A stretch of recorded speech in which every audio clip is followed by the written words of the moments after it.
I'm Sean Thomas, and this is Local Flight. Join me as we travel across the country to discover extraordinary bartenders and purveyors. We'll share their stories as they work together to create innovative cocktails using unique local ingredients. In this episode, we go deep in search of treasure native to the beautiful Southern California coast.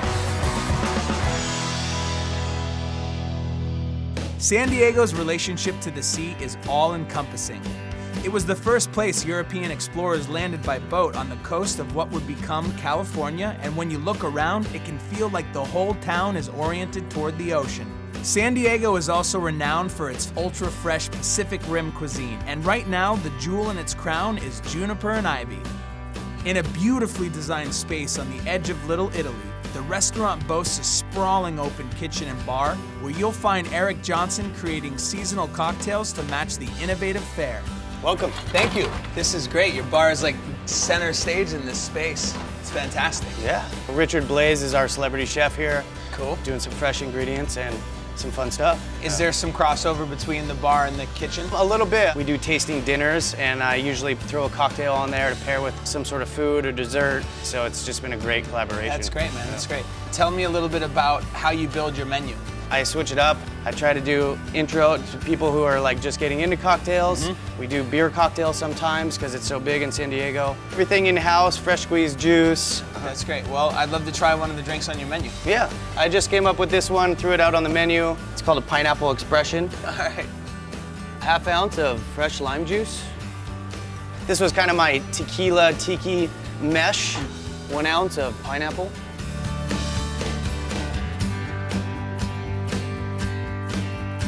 And 3/4 ounce banana cinnamon syrup.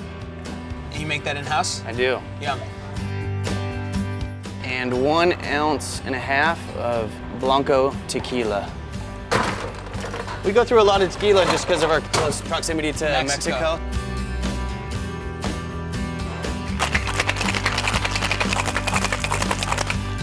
It's a solid shake. Thanks. I've done it a couple times. Yeah.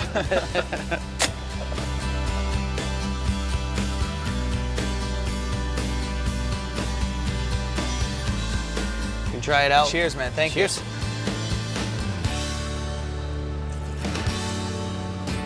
Yeah, that's great, man. That's delicious. I feel like I'm like right on the beach already. Yeah. I'm like a pig roasting in the back. Really delicious. Yeah. I'm here because I want to find an ingredient that's unique to San Diego. Any ideas? Thinking about San Diego, I think, seafood is a big thing. I think that's what makes San Diego just shine so much is we have just all these beaches and we're built on a port. Most of the fishermen bring in everything they have to this one place. It's a wholesale fish market. We could go check it out and see what they have there. So you're thinking seafood is the ingredient that we... Why not? The idea of having seafood in a cocktail is something that I don't think a lot of people are doing. I like to get crazy. Well, so do I. So why don't we get out of here and see if we can find some seafood and see what you can do with it. Let's do it, man. All right.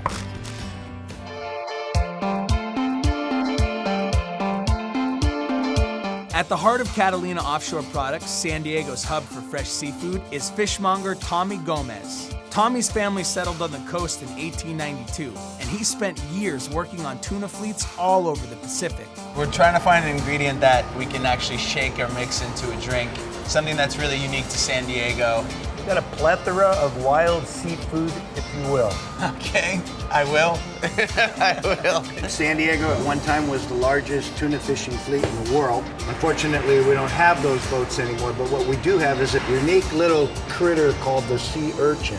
You guys want to check it out? That'd be awesome. That'd be great. Right on. Yeah. Slip that on and we'll take a little walk down and around the corner. You look great. You guys work out? I just came for the hairnet. Now, where do you harvest these? Do you get these like right off the shore, or where do they? The finest sea urchin in the world comes from Santa Barbara and Point Loma. There's something in the nutrients. And the great thing about this is that it's regulated by the fishermen. So it's going to be around for a long time. Right. Sustainably harvested like a craft drink, made one at a time. These are hand-picked one at a time.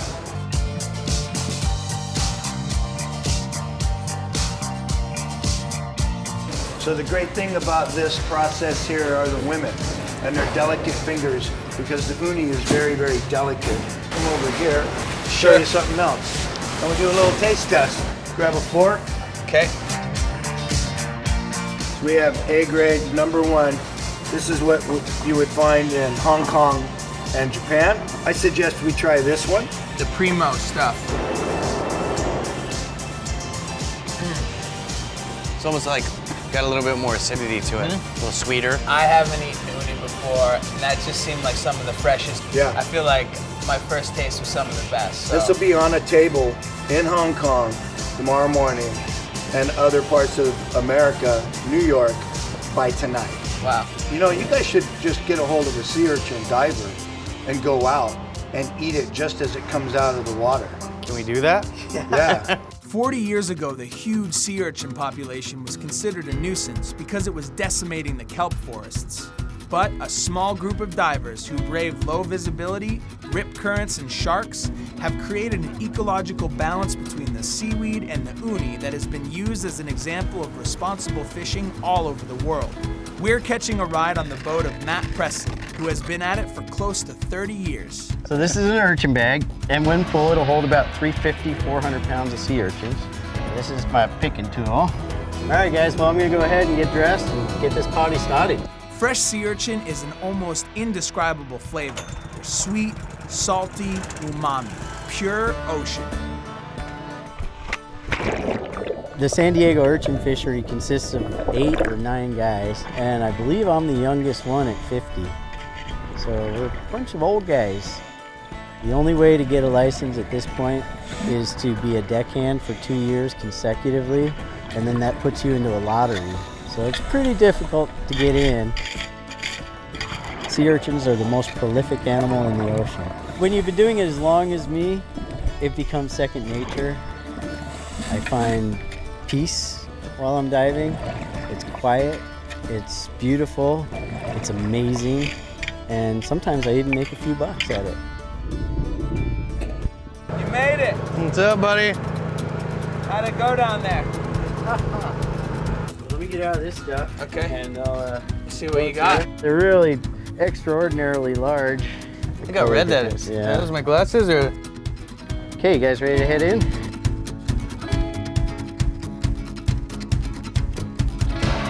All right, you guys ready to have some? Yes. All right, let's do it. Let's do it.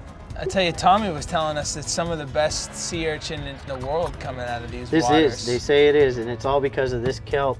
It's the macrocystis kelp. It gives them a sweet and nutty flavor.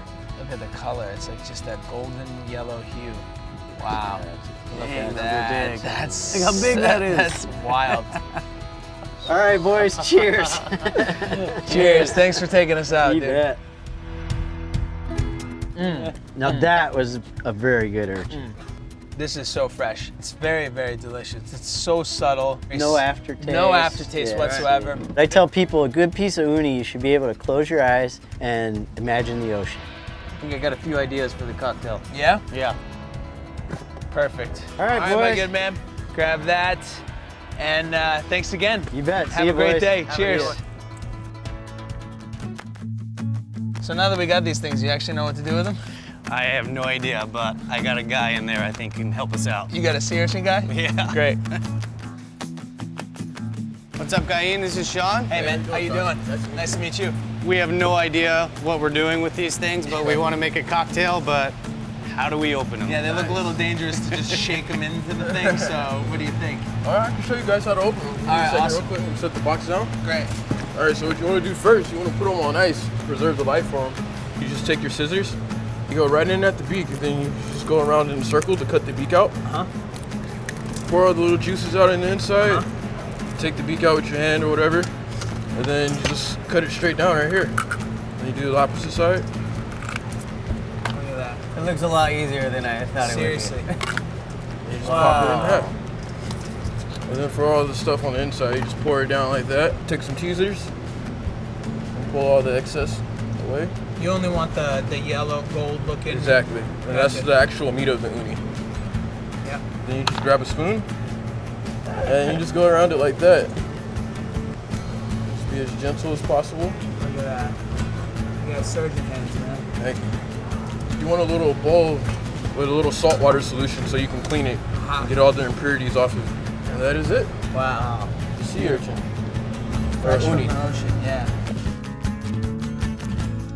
All right. Fortunately, you have some very competent chefs working here. Yeah. Clean uni. What are you gonna do?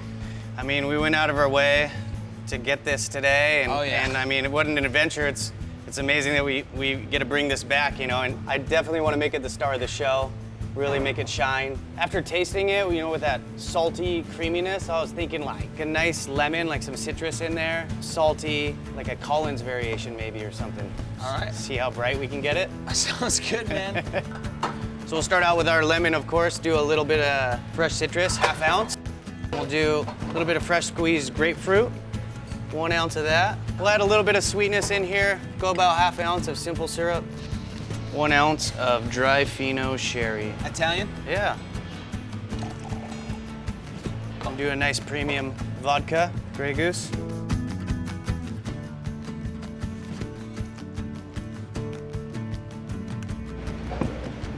One dash of Peychaud's bitters. I don't even know how to grab this, but we're gonna throw it right in there. You ready? Yeah. Bombs away.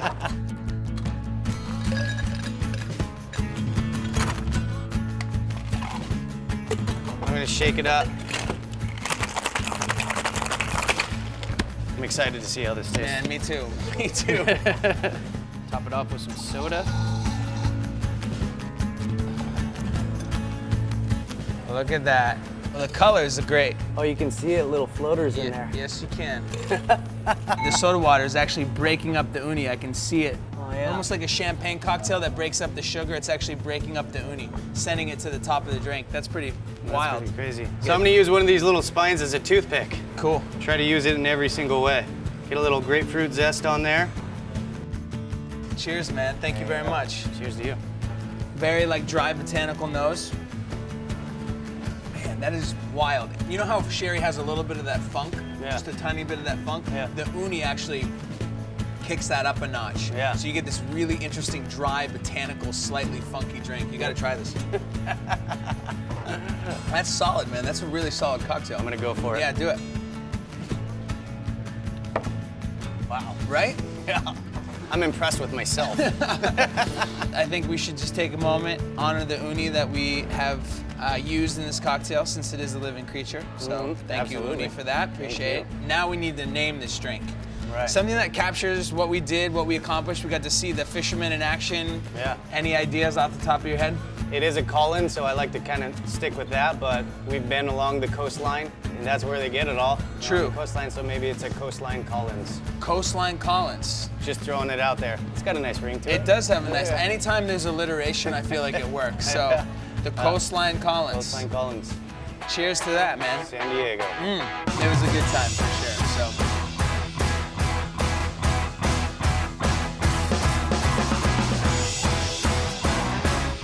Thanks for watching, and join me next week for the season finale in France.